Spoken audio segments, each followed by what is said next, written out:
नमस्कार प्यारे विद्यार्थियों, आशा करते हैं आप सभी स्वस्थ होंगे, मस्त होंगे और अच्छे से अपनी पढ़ाई को कर रहे होंगे।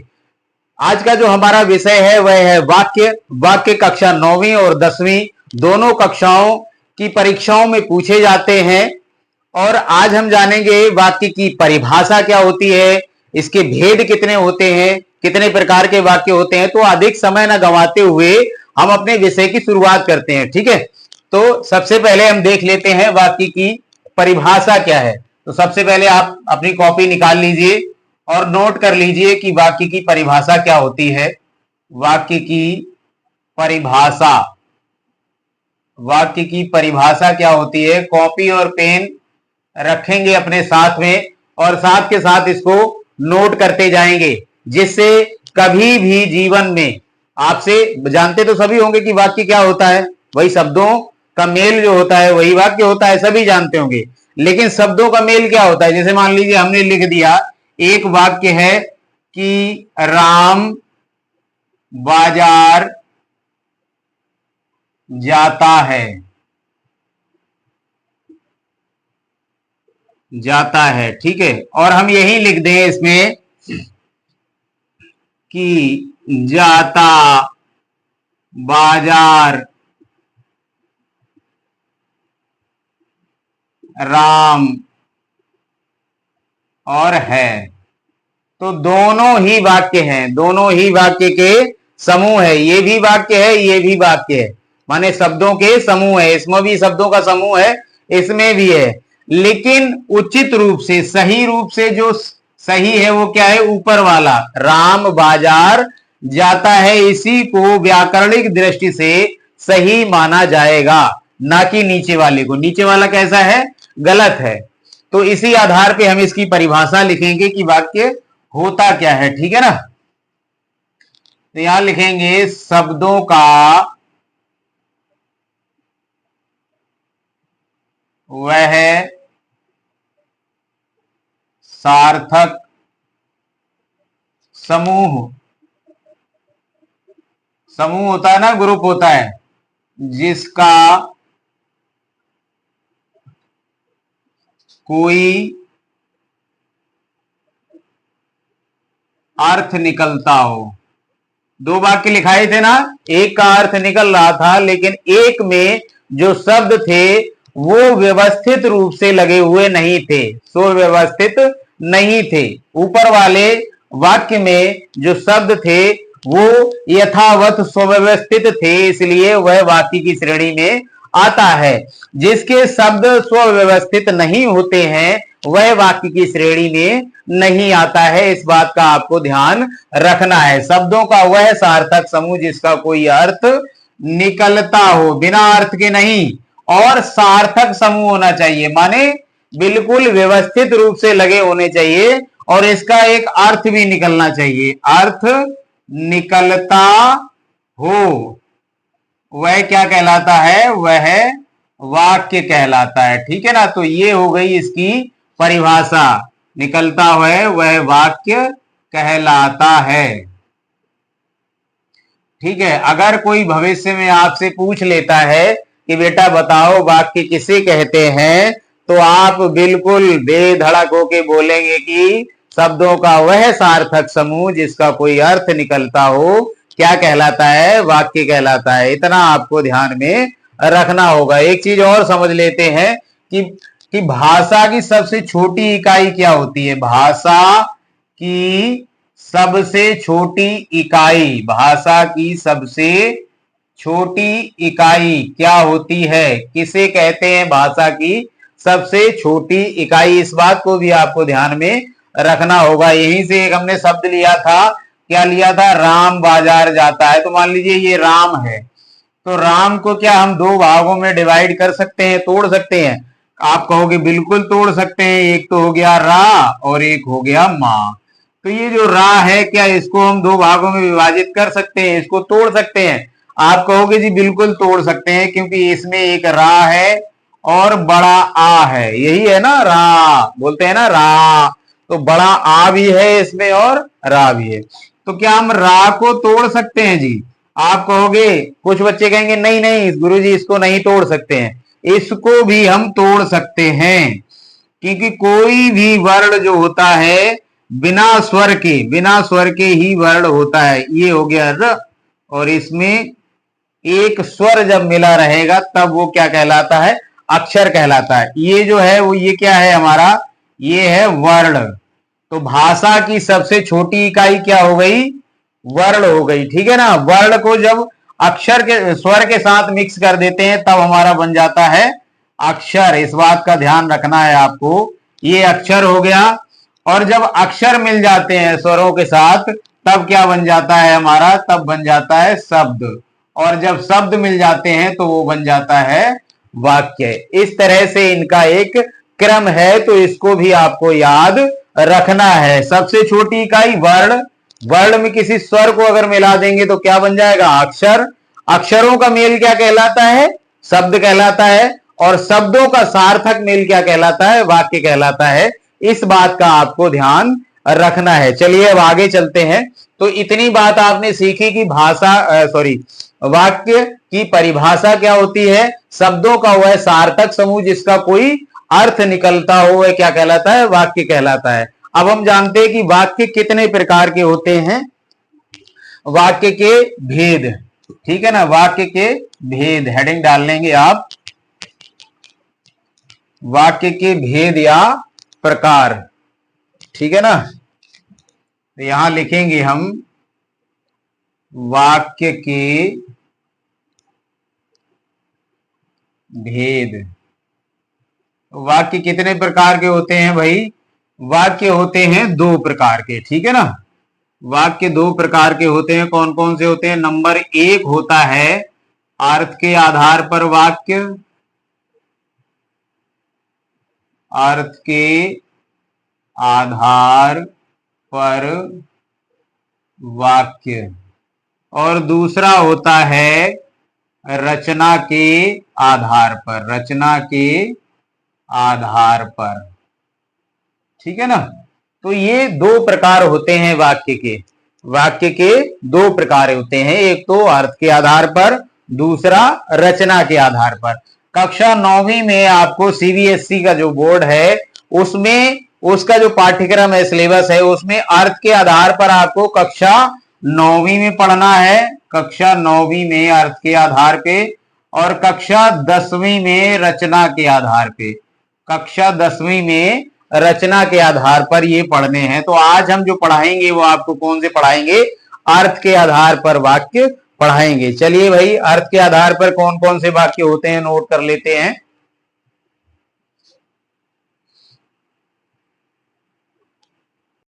तो अभी हम सीखेंगे अर्थ के आधार पर वाक्य, जो कक्षा 9वीं के पाठ्यक्रम में है। आज का जो वीडियो है वो अर्थ के आधार पर वाक्य।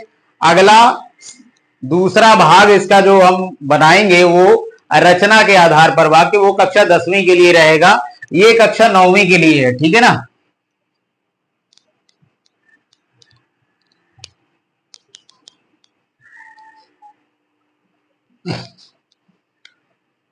हेडिंग डाल लीजिए आप, अर्थ, अर्थ के आधार पर, अर्थ के आधार पर वाक्य।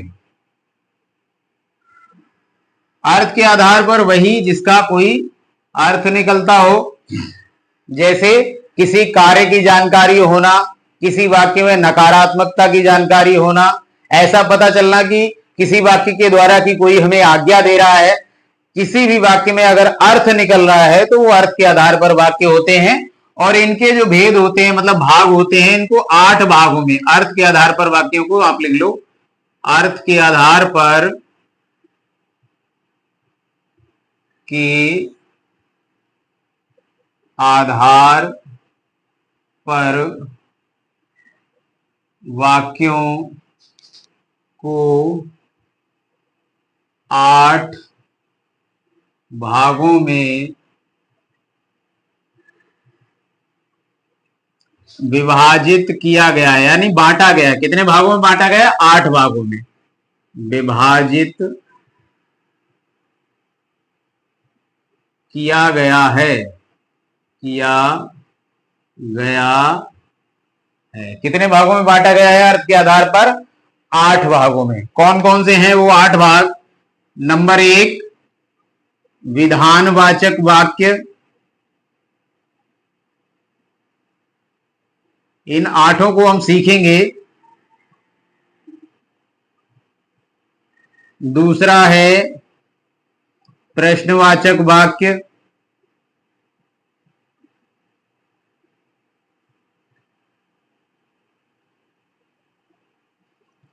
तीसरा लिख लीजिए निषेधवाचक वाक्य।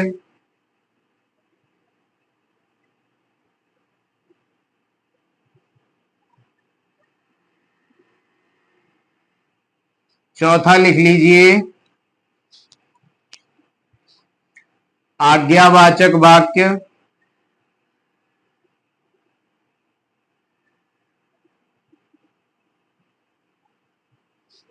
पांचवा संकेतवाचक।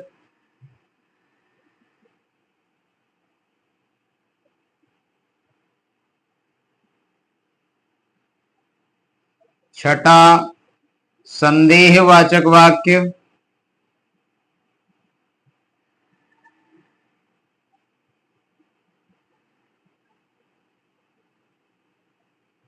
सातवां इच्छावाचक वाक्य।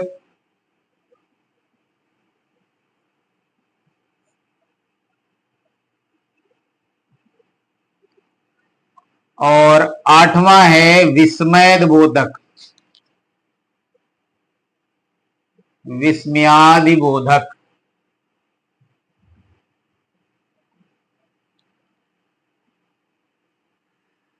विस्मयादिबोधक वाक्य या विस्मयवाचक वाक्य भी आप लिख सकते हैं। आप इसका चाहे तो स्क्रीनशॉट ले लीजिए या अपनी कॉपी में नोट कर लीजिए, ठीक है ना। पहला कौन सा है? विधानवाचक, प्रश्नवाचक, निषेधवाचक, आज्ञावाचक, संकेतवाचक, संदेहवाचक, इच्छावाचक और विस्मयादिबोधक वाक्य या विस्मयवाचक वाक्य भी इसको बोलते हैं। अब हम देखते हैं एक एक करके इसको सीखते हैं। पहला जो हमारा वाक्य है वो है विधानवाचक वाक्य। तो विधानवाचक वाक्य में क्या होता है, इसकी परिभाषा क्या होती है वो आप नोट कर लीजिए। विधानवाचक वाक्य क्या होता है जी? देखो, ऐसे वाक्य जिन वाक्यों के द्वारा आपको किसी भी प्रकार की जानकारी प्राप्त होती है, ऐसा पता चलता है कि इससे हमें कुछ जानकारी मिल रही है, तो वो वाक्य क्या कहलाते हैं? विधानवाचक कहलाते हैं। जैसे ताजमहल आगरा में स्थित है, भारत की राजधानी दिल्ली है, हमारे देश के प्रधानमंत्री श्री नरेंद्र मोदी जी हैं।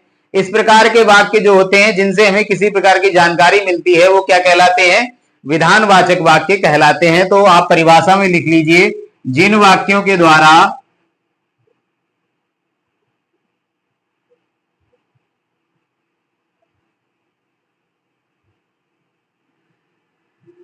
किसी प्रकार की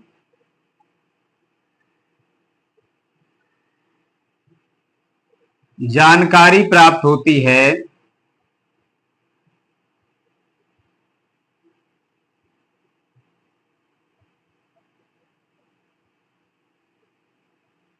उन्हें विधानवाचक वाक्य कहा जाता है।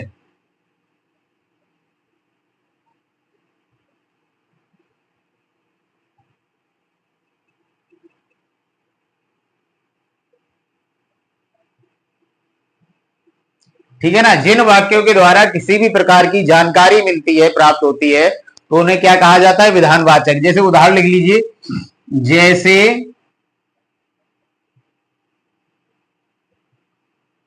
अभी हमने बताया आपको कि ताजमहल कहां स्थित है? आगरा में। आगरा में स्थित है या बना हुआ है, तो इससे हमें एक जानकारी मिल रही है। दूसरा, हमारे देश की राजधानी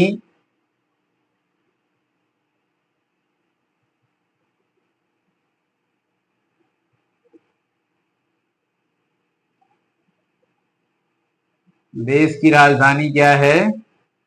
दिल्ली है, तो यहां भी जानकारी मिल रही है। तीसरा हमने उदाहरण बताया था आपको, हमारे देश के प्रधानमंत्री कौन है? श्री नरेंद्र मोदी।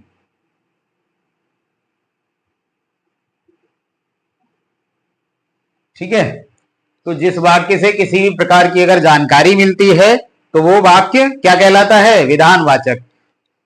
इस आधार पे आप पता कर पाएंगे। परीक्षा में क्या होगा कि वाक्य दिया जाएगा आपको और आपसे पूछा जाएगा कि इसमें कौन सा वाक्य है, विधानवाचक है, प्रश्नवाचक है, इच्छावाचक है, आपसे पूछा जाएगा। तो आप ये पहचान पाएंगे इसको देख करके कि इसमें जानकारी मिल रही है तो ये विधानवाचक है।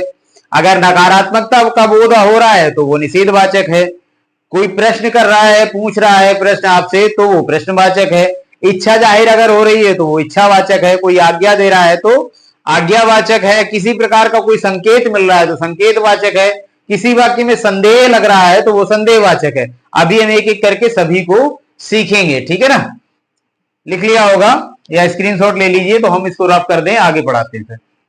दूसरा जो है वो है हमारा प्रश्नवाचक। ठीक है,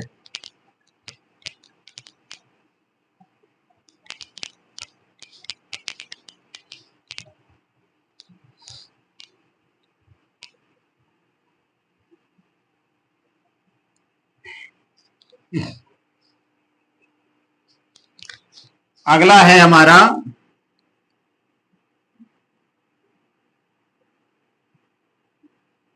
प्रश्नवाचक वाक्य।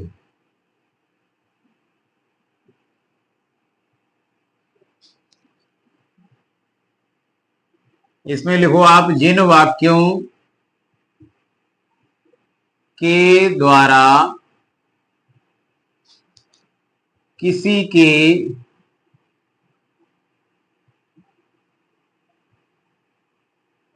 प्रश्न करने का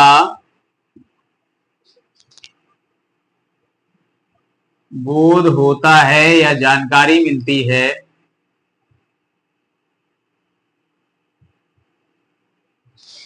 तो उसे प्रश्नवाचक वाक्य कहा जाता है।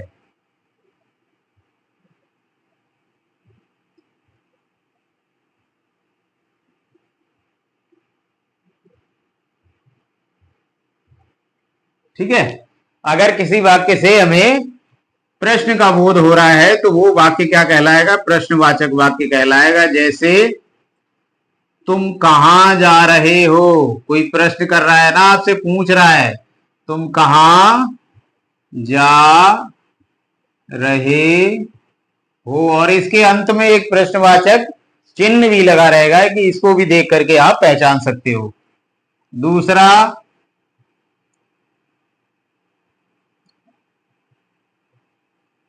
आप घर कब लौटेंगे। ठीक है, तो इस प्रकार के जहां पर भी ऐसा आपको महसूस हो कि इसमें प्रश्न किया जा रहा है तो वो वाक्य क्या कहलाएगा? प्रश्नवाचक। तीसरा आप नोट करिए, कौन सा था? हमें ध्यान नहीं है लेकिन हम करवाए दे रहे हैं आपको। इच्छावाचक। क्रम हो सकता आगे पीछे हो जाए लेकिन वाक्य वही रहेंगे, इच्छावाचक। आप अपने क्रमानुसार कर लेना उसको।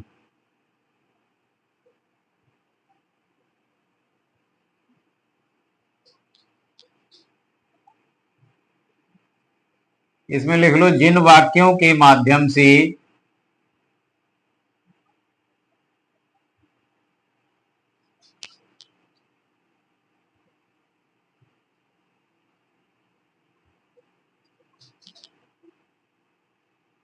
किसी प्रकार की इच्छा प्रकट करने की जानकारी मिलती है तो वहां पर इच्छावाचक वाक्य होता है।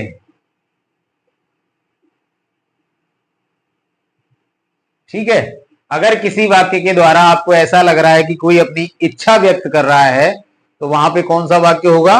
इच्छावाचक। जैसे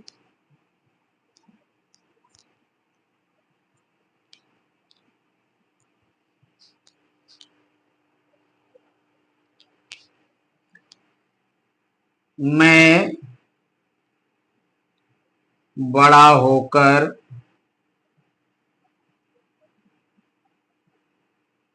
अध्यापक बनना चाहता हूं। ठीक है, तो इसमें क्या है कि कोई बच्चा है या कोई लड़का है, वह अपनी इच्छा को व्यक्त कर रहा है कि मैं बड़ा होकर के अध्यापक बनना चाहता हूं। दूसरा देखिए, गर्मियों की छुट्टियों में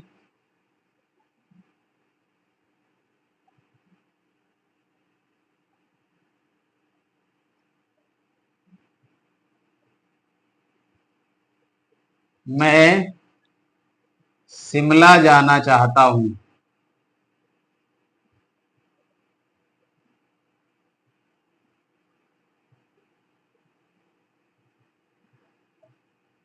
ठीक है, उदाहरण देख लेना आप। तो एक आपको आइडिया यहां पे हो गया है, पता चल गया होगा कि जिस वाक्य के कोई वाक्य अगर ऐसा है जिसमें आपको लग रहा है कि कोई अपनी इच्छा व्यक्त कर रहा है तो वो वाक्य क्या कहलाएगा? इच्छावाचक कहलाएगा। ठीक है ना। चौथा, आज्ञावाचक।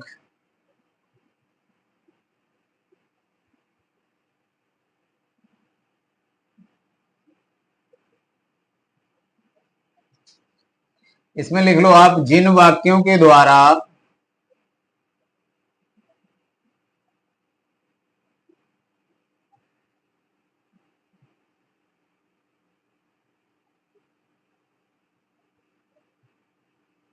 किसी प्रकार की आज्ञा देने का बोध होता है तो वहां पर आज्ञावाचक वाक्य होता है। कौन सा वाक्य होता है? आज्ञावाचक। ठीक है ना, आज्ञावाचक वाक्य होता है। जैसे उदाहरण में लिख लेंगे,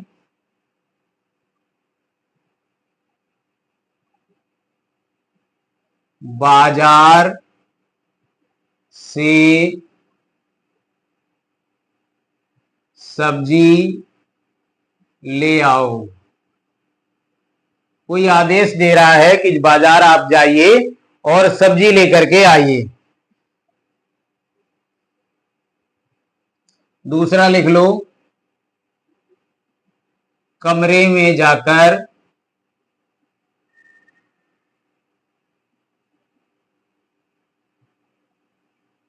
पढ़ाई करो।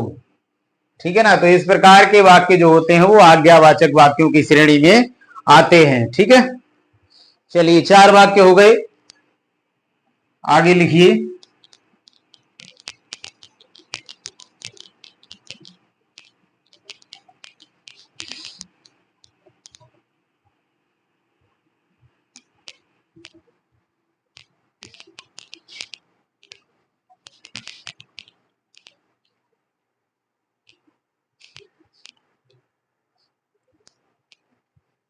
अगला लिखो 5वां,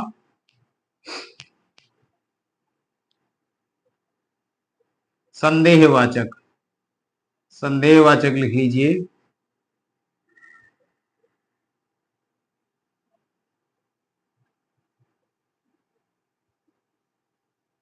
संदेहवाचक वाक्य में क्या होता है कि किसी भी प्रकार का संदेह रहता है उसमें।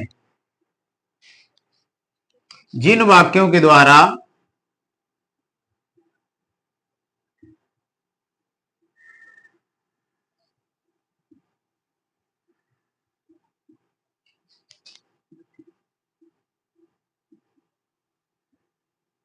किसी प्रकार के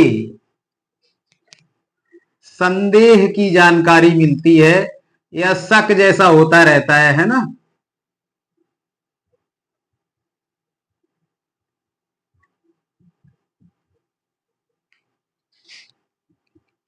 जानकारी मिलती है तो वहां पर संदेहवाचक वाक्य होता है। संदेहवाचक वाक्य होता है। ठीक है। जैसे शायद, अब ये जो शायद शब्द लग गया ना, यही संदेह प्रकट कर रहा है। शायद आज बारिश हो। दूसरा, दरवाजे पर कोई खड़ा है। ये संदेह हो रहा है कि दरवाजे पर कोई खड़ा है। ठीक है। तो इस प्रकार के जो वाक्य होंगे वो किस वाक्य की श्रेणी में आएंगे? संदेहवाचक वाक्य की श्रेणी में आएंगे। छठा लिख लीजिए आप, संकेतवाचक।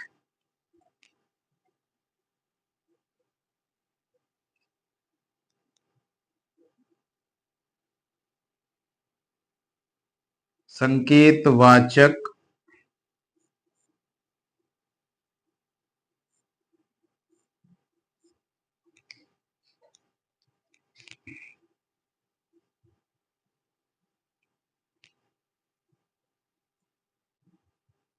जिन वाक्यों के द्वारा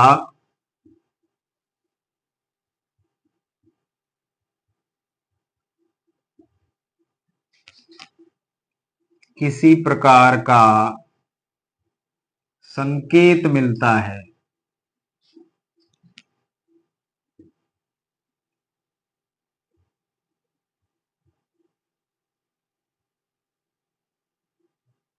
उन्हें संकेतवाचक वाक्य कहा जाता है।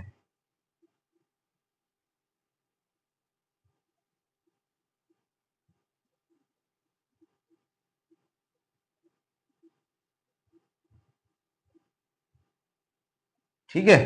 जिन वाक्यों के द्वारा किसी प्रकार का संकेत मिलता है उन्हें संकेतवाचक वाक्य कहा जाता है। ये है जैसे, और यहां पर भी हम लिखेंगे जैसे। जैसे, यदि आप परिश्रम करते, ध्यान से समझना भाई, करते तो आपको सफलता अवश्य मिलती।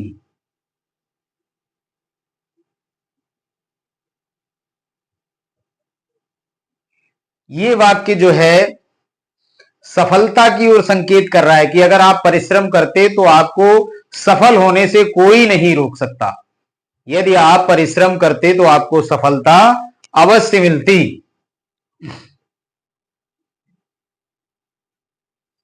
रेलगाड़ी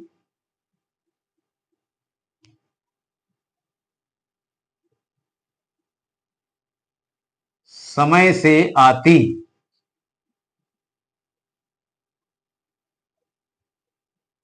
तो हम घर जल्दी पहुंच जाते।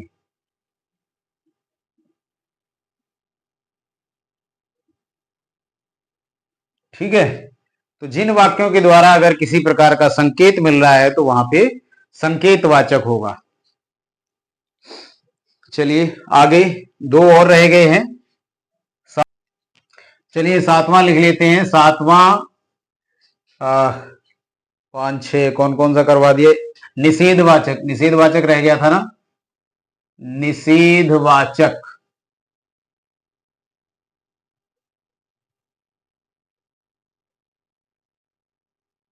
तो जैसा कि नाम से ही पता लग रहा है, निषेध का अर्थ होता है नहीं, नकारात्मकता का बोध। जिन वाक्यों के द्वारा किसी भी प्रकार की नकारात्मकता का बोध होता है तो वहां पे निषेधवाचक वाक्य होता है। तो लिख लीजिए, जिन वाक्यों के माध्यम से, जिन वाक्यों के माध्यम से या जिन वाक्यों के द्वारा किसी प्रकार की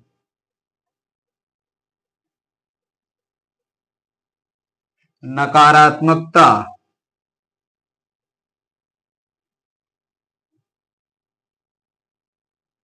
का बोध होता है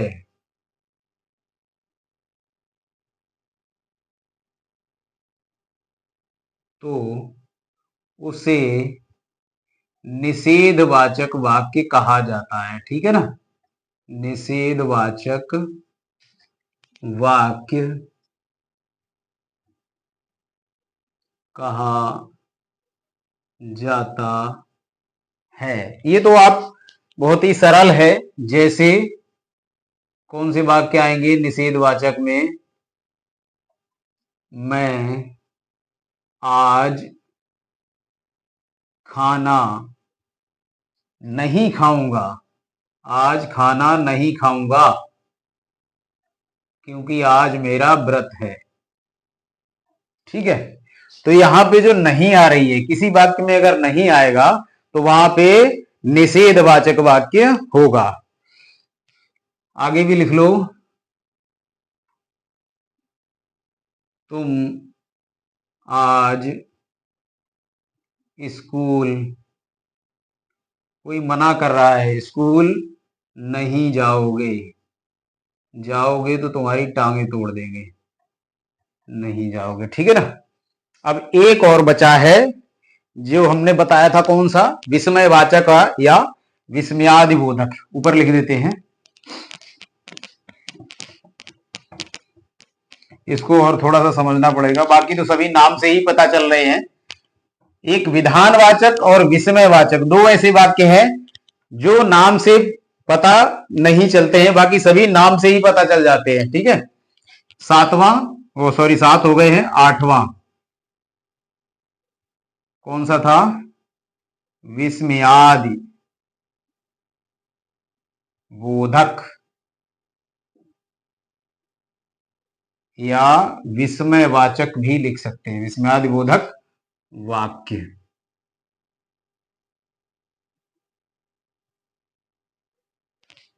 अब देखो इसमें क्या होता है, जिन वाक्यों के द्वारा आपको बहुत ज्यादा खुशी, दुख, घृणा, इस प्रकार की जानकारी मिले तो वहां पे कौन सा वाक्य होगा? विस्मयबोधक होगा। ठीक है, जिन वाक्यों के माध्यम से, जिन वाक्यों के द्वारा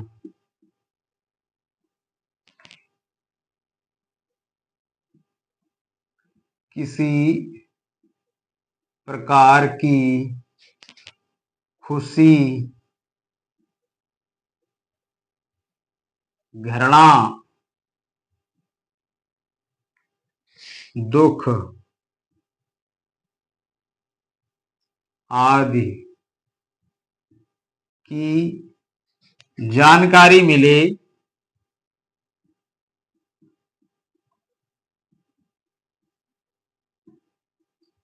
तो उन्हें विस्मयवाचक वाक्य कहा जाता है, विस्मयवाचक वाक्य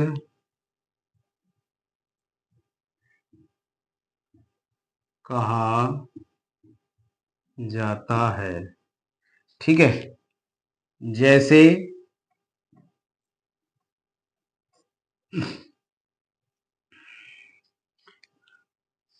वाह, और विस्मयवाचक यहां पे चिन्ह भी लगा रहेगा, वाह।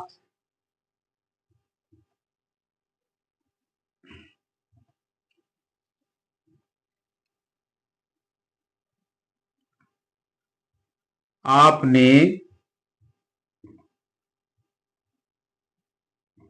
कक्षा में प्रथम स्थान प्राप्त किया।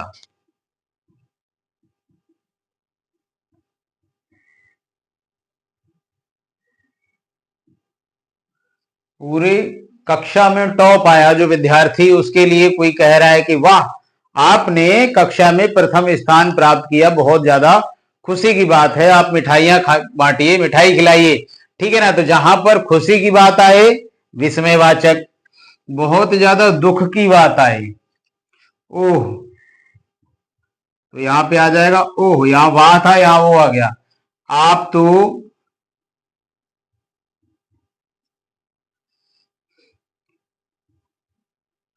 अनुत्तीर्ण हो गए।